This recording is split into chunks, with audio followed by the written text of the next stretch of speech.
बात करें, जो बिहारी और यूपी, अगर आप वहीं के मज़दूरों की बात करते हैं, वो हमारे से राजनीतिक सोच में कहीं आगे हैं।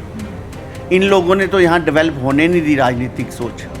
इन लोगों ने तो अपने डरा धमका के और अलगाववादियों का सहारा लेके इन्होंने लोकतंत्र का गला घोटा। तंत्र कर देखें, विश्व भर में सबसे मजबूत लोकतंत्र है। यहाँ पे पहले हम भारतीय हैं, ये क्या लोकल में लोगों को बांट रहे हैं ये लोग? इनको शर्म आनी चाहिए। जो देश का नागरिक यहाँ आकर हमारी सेवा कर रहा है, हमारे बड़े बड़े मकान, बड़ी बड़ी बिल्डिंग उनके हाथों से बन रही हैं, और फिर भी अपनी जानें भी गंवा रहे हैं वो लोग। आज इनको इतनी तकलीफ होगी उनसे? क्या ये अपने परिवारवाद की राजनीति को खत्म नहीं करेंगे, अंकुश नहीं लगाना चाहते? जम्मू कश्मीर की सियासत में कुछ बड़े बदलाव देखने को मिल रहा है, और वो बदलाव ये कहते हैं कि जो भी व्यक्ति किसी अन्य राज्य से ताल्लुक रखता है, चाहे वो जम्मू कश्मीर में मजदूर के तौर पर काम कर रहा है, चाहे वो शिक्षा ग्रहण करने के लिए आया है, चाहे वो नौकरी कर रहा है, चाहे अर्धसैनिक बल है, सैनिक है, अब वो जम्मू कश्मीर में वोट कर सकता है। जिसके बाद सियासी खेमे में हलचल देखने को मिल रही है।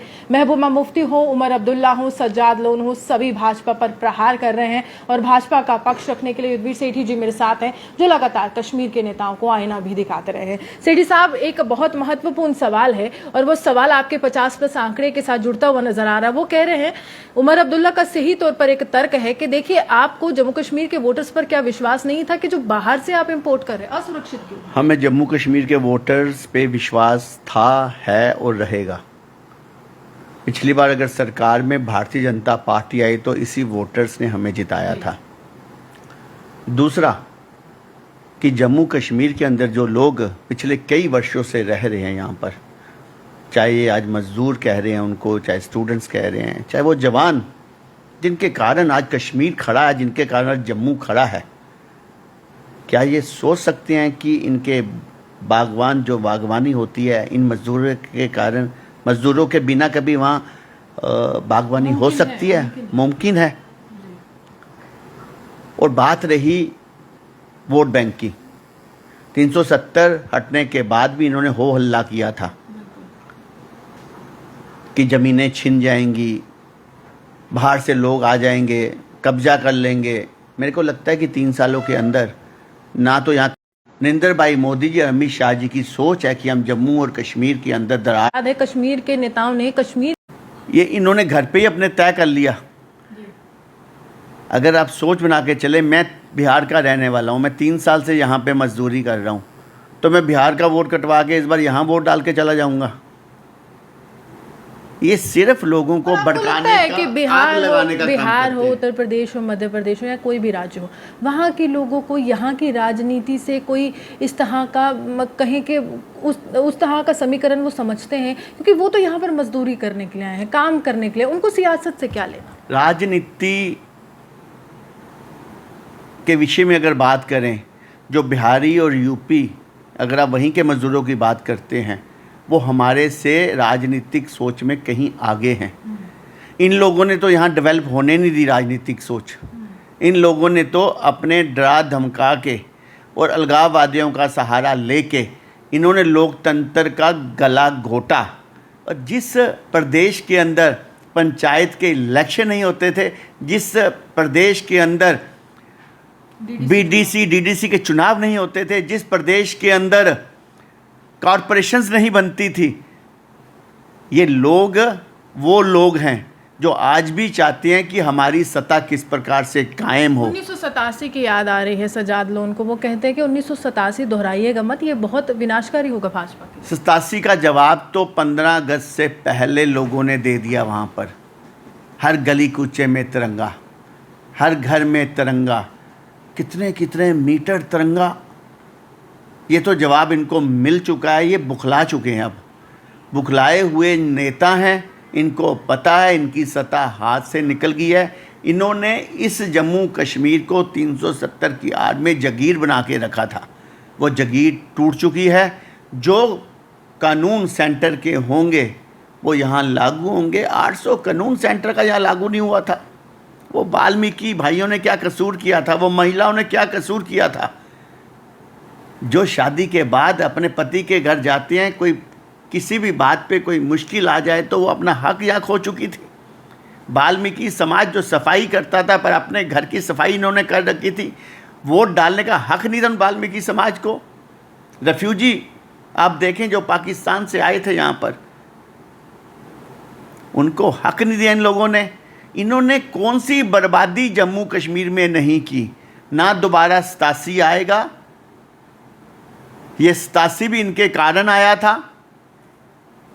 कश्मीरी पंडित जी भी जो यहाँ से पलायन हुआ था इनके कारण हुआ था।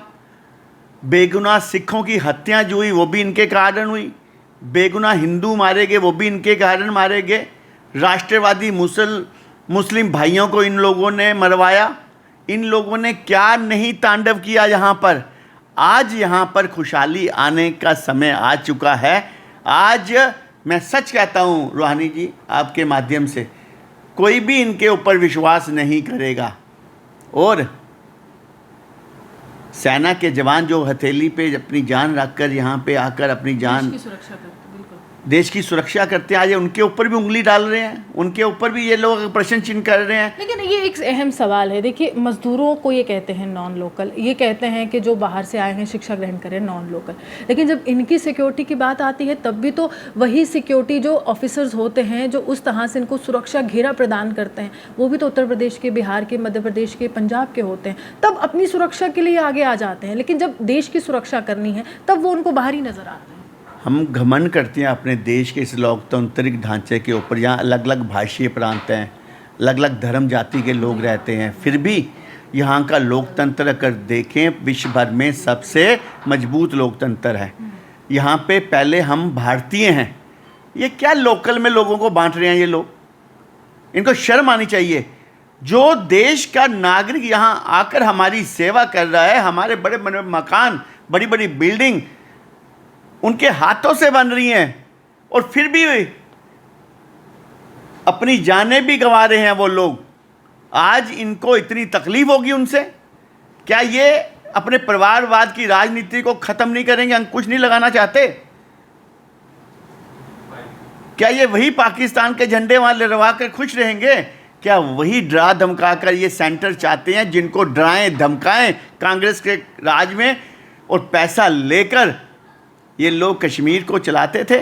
आज हुकूमत बदल चुकी है। आज नरेंद्र भाई मोदी जैसा 56 इंच का छाती का प्राइम मिनिस्टर बैठा है, अमित शाह जी जैसे व्यक्ति हैं, राजनाथ सिंह जी जैसे व्यक्ति हैं।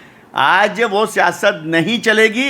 अब यहाँ पर राष्ट्रवादी लोग रहेंगे और राष्ट्रवादी वोट पड़ेगा और राष्ट्रवादी ताकतें ही जीतेंगी। मैं आपको बता दूं, ये गलत प्रचार है। ज़मीनों के वक्त भी 370 हटने के बाद इन्होंने वही प्रचार किया, अब फिर वही प्रचार कर रहे हैं। लोगों के अंदर इतनी सुध बुध है कि उन्होंने वोट यहाँ पे कास्ट करना है या अपने गांव में कास्ट करना है। ठीक है, जो कानून है वो कानून जो बाकी यूटीज़ में है यहाँ भी लागू होगा। अब यह अखंड भारत का जम्मू कश्मीर पूरा हिस्सा है।